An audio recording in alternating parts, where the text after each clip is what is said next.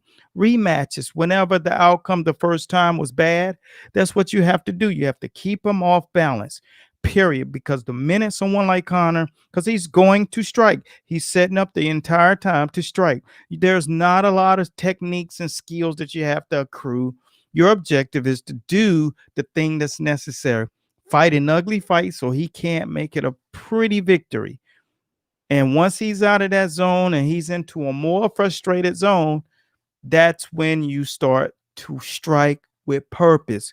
And that's kind of it. You keep it simple. And every time your fighter gets there and comes to the corner, your objective is to just keep him calm, keep him cool, and let him know everything's going to be fine, even if he comes back banged up. But you make sure you pull that other thing out of him before he gets ready to leave that corner, because it's super important. And that's how you do it, people. Combat is extremely about repetition once and for all. Repetition, repetition, muscle memory, repetition. And that's what it is. And that's the sector. So take that with you. If you guys are out there coaching guys, remember one thing: strategy is everything. And over here at Master Boxing, we got the book of knowledge when it comes down to it. 4 decades in the game, man, it really pays off. And to have and be around people who've been in them involved much longer than you is the key to learn and longevity, prosperity. That is Styles Make Fight Round. All right. So, bar none, man, learn. And that's what we're here to do at Master Boxing. So for those of you who have never understood what we were, the fiber in which we came from, make sure you stick around and continue to follow us. If you got to subscribe, subscribe. If you got to like the page, like the page. But I tell you what, if you're about that combat life, you need to be on the right page. And this book has the right pages. So I hope you guys enjoy the fight, because it's lit up right here. Put it down. Who you pulling for? Let me know where you from. If you're a trainer, holler at us. Make sure that you continue to follow Master Boxing across the boards. This is the Fight Show, and I'm just your host, Eric A. Bradley. Be sure to subscribe if you want to see this entire show in its entirety, because it was fire. We had some great conversation. Special shouts out to Dyah Davis for coming on board. Special shouts out to Conan Silveira, former world champion UFC fighter and head co-founder of American Top Team. Be sure to watch that one next week as we jump in with the big head honcho, Conan Silveira. Until next time, be blessed at Godspeed. Coach Eric A. Bradley signing out. Peace. Let's get it. UFC 257. It's about to go down. Salute. Wasn't just an Olympic teammate of mine. He was my dear friend, who's gone too soon. What I remember most about Howard is that some of the conversations we had together, not about boxing, it was more so about life and about friends and family members. Howard, you're special. You've always been special. And one thing I want to say to you is that I will miss you, but you will not be forgotten. God bless you, brother. And by the way, you know what? You gave me a black eye during training camp. And now, looking back on that, especially now, I cherish that black eye. I don't cherish black eyes. I miss you, brother. I miss you. And you will be missed. God bless. Take care.